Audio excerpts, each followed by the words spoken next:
આ સરકારને એટલી ભાન નથી પડતી કે આ લેડીઝની આ રીતની જે હાલત કરે છે એ ન કરવી જોઈએ। એ દૂધ પીતું બાળક છે, હજી એ બેનને એટલી હજી હોસ્પિટલની જરૂર પડતી હશે તો શું એને ત્યાં અહીંયા સારવાર મળતી હશે? નહીં મળતી હોય, કેમ કે આ સરકારને તો કઈ ભાન પડતી જ નથી કે કોણ કેમ હેરાન થાય છે, પબ્લિક હેરાન થાય, માતા હેરાન થાય, બેનો દીકરીઓ હેરાન થાય કે જનતા હેરાન થાય કે આખું ગુજરાત હેરાન થાય। આ લોકોને કાંઈ ફેર પડતો જ નથી। તો આદિવાસી સમાજના નેતા એવા ચૈત્ર વસાવાને 7 વર્ષની જેલની સજા થઈ છે। તો આજે આપણે ઘણી બધી ચર્ચાઓ કરવાના છીએ શીતલબેન પાસેથી, આપણે ઘણું બધું જાણવાના છીએ, કારણ કે જે જનતા માટે સવાલો ઉઠાવે છે, લોકો માટે બોલે છે, લોકોના હિત માટે લડે છે, તેને જો આજે જેલમાં નાખી દેવામાં આવતા હોય તો આપણે ખરેખર કયા નેતાને પસંદ કરીએ અને જે રીતે આપણે તેમને આગળ આવીએ અને તે નેતા આપણે માટે બોલી રહ્યા છે અને તેને જ સરકાર દબાવીને જેલની અંદર નાખી દીધી હોય તો ક્યાંક ને ક્યાંક ખોટું થઈ રહ્યું છે। કેમ આમ આદમી પાર્ટીના નેતાઓ જેલમાં જઈ રહ્યા છે, કોંગ્રેસ કે ભાજપના નેતા કોઈ પણ પ્રકારે ગુના કરતા નથી? ખરેખર જોવા જાય ને તો આ ભાજપ સરકાર ભ્રષ્ટાચાર સરકાર છે અને ખાસ કરીને આમ આદમી પાર્ટીના જે યોદ્ધા પબ્લિક માટે જે લડત આપે છે ને, તો ભાજપની સરકારના પેટમાં તેલ રેડાય છે એટલે જે યોદ્ધા છે એને દબાવવા માંગે છે। ખરેખર તો આ તાનાશાહીની સરકાર થઈ ગઈ છે કે જે સત્ય બોલવા જાય છે ને એને દબાવવામાં આવે છે। તો હું એક આમ આદમી પાર્ટીની યોદ્ધા અને ખાસ કરીને એક લેડીઝ તરીકે હું એટલું કહીશ કે જે આ સરકારે નાટક કર્યું છે ને, જે આપણે જોઈ છીએ કે ચૈતરભાઈ વસાવા સાથે જે જેલમાં ગયા એક બેન ગયા છે સાથે, કે જેને 16 થી 17 દિવસનો બાળક છે, તો આ સરકારના પેટમાં તેલ નથી રેડાતું, એને એટલી ભાન મૂંગી બેરી આંધળી સરકાર છે। ખરેખર કહે છે ને કે આ સરકારને આપણા મોદી સાહેબને ઘરના નથી, તો હવે ઘરના નથી તો એની બેનું દીકરી નથી। જો એની ઘરમાં એવી કોઈ લેડીઝ હોત ને તો એને ખબર પડત કે એક લેડીઝની વેદના શું છે, કે હજી બાળક 15-16 દિવસનું કે 18 દિવસનું છે તો એ મહિલાના હજી 1.5 મહિનો નથી થયો ડિલિવરીને, તો આપણા હિન્દુ ધર્મમાં એ છે કે આપણે 1.5 મહિના સુધી લેડીઝને બહાર ન નીકળવા દઈએ, ચૂલાને અડવા ન દઈએ। આ સરકારને એટલી ભાન નથી પડતી કે આ લેડીઝની આ રીતની જે હાલત કરે છે એ ન કરવી જોઈએ। એ દૂધ પીતું બાળક છે, હજી એ બેનને એટલી હજી હોસ્પિટલની જરૂર પડતી હશે તો શું એને ત્યાં અહીંયા સારવાર મળતી હશે? નહીં મળતી હોય, કેમ કે આ સરકારને તો કઈ ભાન પડતી જ નથી કે કોણ કેમ હેરાન થાય છે, પબ્લિક હેરાન થાય, માતા હેરાન થાય, બેનો દીકરીઓ હેરાન થાય કે જનતા હેરાન થાય કે આખું ગુજરાત હેરાન થાય। આ લોકોને કાંઈ ફેર પડતો જ નથી। જે રીતે હજી તો યુવાન આગળ એને ભવિષ્ય પણ થવાનું છે આદિવાસી સમાજ માટે આગળ તેને ક્યાંક ને ક્યાંક હજી તો આદિવાસી સમાજના લોકો છે અત્યારે બહાર નીકળ્યા છે ને તેમનું નામ અત્યારે ખુલ્લામ જે રીતે થઈ રહ્યું છે એ ભવિષ્ય છે।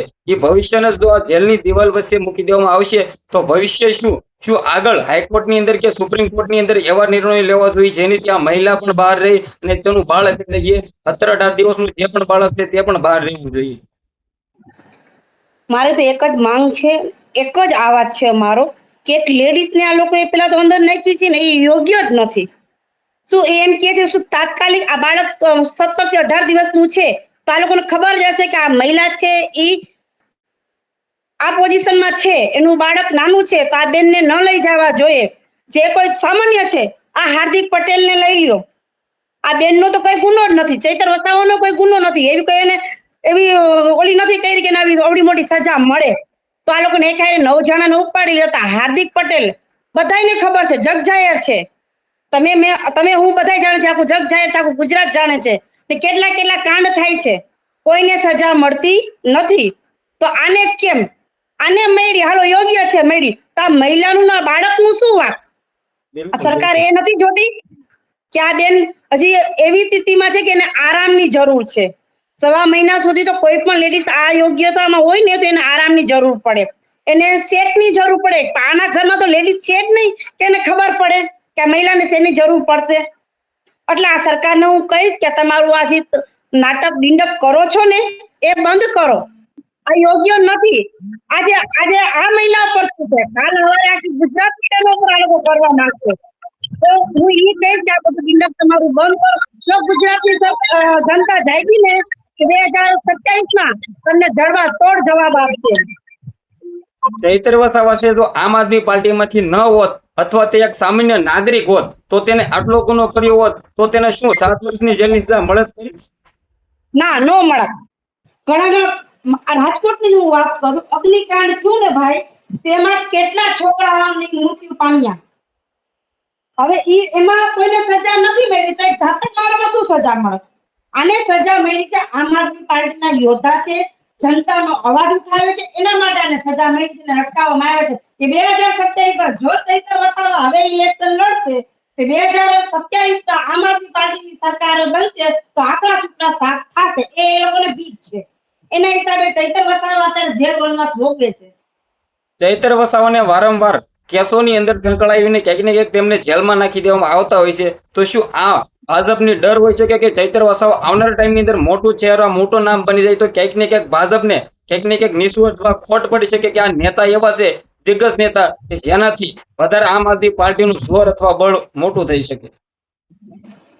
હા ભાઈ, તમારી વાત સાચી છે કે આ લોકો ડરી તો ગયા જ છે કે જો ચૈતર વસાવાને આપણે આદિવાસી સમાજમાંથી હટાવવામાં નહીં આવે તો ચૈતર વસાવા જે તે સમયે ઉગ્રો થઈ ના સરકાર સંભાળશે તો એ લોકોનું શું થાત એ લોકોને દીશે. પણ જેમ ચૈતરભાઈ અત્યારે જેલમાં ગયા છે એમ જ અમે એને બહાર લઈ આવશું. અમારી ટીમ પૂરી આનો પ્રયત્ન કરી જ રહી છે. 9 જણાને લઈ ગયા છે અને બહાર કાઢવાનો પૂરો પ્રયત્ન કરશું કેમ કે ખોટા કેસમાં એ લોકોને નાખ્યા છે. એ લોકોને તો ઈ જ છે, ઈડીનો જોર લગાડે. નો એવા કારણથી ગમે તે એ લોકોને શું છે, જેલમાં આ લોકોના યોદ્ધા હોય, કોઈ પણ બોલવા વાળા હોય, કોઈ પણ કાંઈ પબ્લિકનો આવવાનું છોડે એટલે જેલમાં નાખી દે એટલે એનું બળ ભાંગી જાય. પણ નહીં, આમ આદમી પાર્ટી છે ને કારણ નહીં રાજનીતિ લે છે એટલે રાજનીતિની લડત લડે છે. એટલે હર એક યોદ્ધા જેલમાં જશે ને યોદ્ધા બનીને બહાર આવશે ને બમણી તાકાતથી લડશે. બિલકુલ બિલકુલ. શું તમને લાગે છે કે ચૈતર વસાવા ભાજપથી અથવા જેલથી ડરીને પાર્ટી બદલી શકશે ખરા, એવું કઈ લાગી રહ્યું છે? નહીં, એવું જરાય નહીં. ચૈતરભાઈ સાથે ઘણીવાર ચર્ચા વાતો થતી હતી. એક યોદ્ધા છે, ઘણીવાર તમે જોયું સાંભળ્યું છે કે એ લાઈવમાં એટલું બોલે છે કે ભાજપે તો એનું બધું પ્રયત્ન લગાડી દીધો છે, જોર બધે લગાડી દીધો છે ચૈતર વસાવાને લઈને. પણ નહીં, ચૈતર વસાવાની 2 વાઇફ છે, તમને ખ્યાલ હશે. એક વાઇફ સાથે છે અત્યારે લગભગ તો, ને એક બારે છે. જે બેન બારે છે ને એ યોદ્ધા ઘણી ઉભા છે. તમે એ બેનની સાથે સમર્થનમાં આખું ગુજરાતની બહેનો એના સમર્થનમાં છે. આમ આદમી પાર્ટી થી આખું ગુજરાત ચૈતર વસાવાના સમર્થનમાં છે કે ચૈતર વસાવાને બમણી તાકાતથી પાછા બહાર જેમ બને જલ્દી લઈ આવશું. છેલ્લે મારું એટલું જ કેવું કે શું આ ચૈતર વસાવાને 7 વર્ષની સજા એ માટે આપવામાં આવી છે કે 2 વર્ષથી વધારે જો તે જેલમાં રહે, એનું ધારાસભ્યનું જે પદ છે એ હટાવી દેવામાં આવે, તે ત્યારબાદ જેલમાંથી 7 વર્ષ પછી પત્યા પછી બહાર આવે તો ક્યાંક ને ક્યાંક ભાજપમાં જોડાય. શું આ ભાજપનું કોઈ પણ પ્રકારે કારણ હોઈ શકે છે કે 7 વર્ષની સજા આપી દીધી? પેલી વાત તો એ દરના હિસાબે 7 વર્ષની સજા આપી છે. જે મર્ડર કરે છે ને એ લોકોને જામીન મળી જાય છે. બિલકુલ. મર્ડર કરતા હોય એ લોકોને જામીન મળી જતો, બલાત્કારી હોય એને જામીન તાત્કાલિક મળી જતો. હજી રાજકોટનો હમણાં હાલનો જ કિસ્સો છે કે એવો કિસ્સો થયો ને 8 દિવસમાં મર્ડર કરી નાખ્યું હતું. ભાઈ 8 દિવસમાં બહાર ફરતા હતા. તો ચૈતર વસાવે એવડો મોટો ગુનો તો કર્યો જ નથી. એવડો મોટો ગુનો નથી કર્યો એટલે 7 વર્ષ નહીં, અમે એવો પ્રયત્ન કરશું કે અમે 7 દિવસમાં એને બહાર કાઢશું. પૂરેપૂરો અમારી જેટલી તાકાત હશે એટલે અમે લડાવશું અને જોશું કે સવાલ વગરની વાત છે કે ચૈતર વસાવે કે એવડો મોટો ગુનો નથી કર્યો તો 7 વર્ષની સજા ભોગવવી પડે. શા માટે ભાઈ? આ સરકારને દેખાતું નથી એટલે એના માટે સમર્થન માટે અમે આખું ગુજરાત ચૈતરભાઈના સાથે છે. જેમ બનશે મેલા એમને જેલમાંથી બહાર કાઢશું. એના અન્ય સાથે 9 જણા છે, 9 ને સાથે બહાર લાવશું. બિલકુલ બિલકુલ બેન, તમારી હિંમતને 100 સલ્યુટ કહેવાય. કારણ કે આદિવાસી સમાજની અંદર જે પણ નેતાઓ છે અત્યારે ક્યાંક ને ક્યાંક ચૈતરભાઈ વસાવાનું એટલું મોટું નામ છે. કારણ કે ચૈતર વસાવા લોકોના હિત માટે લડે છે, લોકો માટે બોલે છે અને સવાલો ઉઠાવે છે. આદિવાસી સમાજને જ્યાં પણ પ્રોબ્લેમ આવતો હોય છે કાળી રાતે ચૈતર વસાવા આવીને ઉભા રહેતા હોય છે. પોલીસ સામે પણ બોલવું પડે તો બોલતા હોય છે, પરંતુ ચૈતર વસાવા કોઈથી ડરવાવાળા નથી. તો આપણે બધા જોયું છે, મીડિયાની અંદર વિડીયો પણ જોઈએ છે. પરંતુ ચૈતર વસાવા આવનારા ટાઈમની અંદર ભવિષ્યની અંદર ગુજરાતની અંદર એક એવડું નામ બનાવી શકે. કારણ કે તે પોતે પૈસા માટે નથી કામ કરતા, લોકો માટે કામ કરે છે, આદિવાસી માટે કામ કરે છે. તો ક્યાંક ને ક્યાંક આપણે રાહ જોઈને બેસ્યું કે ચૈતર વસાવા ટૂંકા સમયમાં જેલમાંથી બહાર આવી જાય ને આપણા સમક્ષ હાજર રહે. અને તમે પણ મહેનત કરજો અને આમ આદમી પાર્ટીના તમામ નેતાઓ મહેનત કરી રહ્યા છે, વકીલો પણ મહેનત કરી રહ્યા છે અને લોકોએ પણ સાથ આપવો જોઈએ.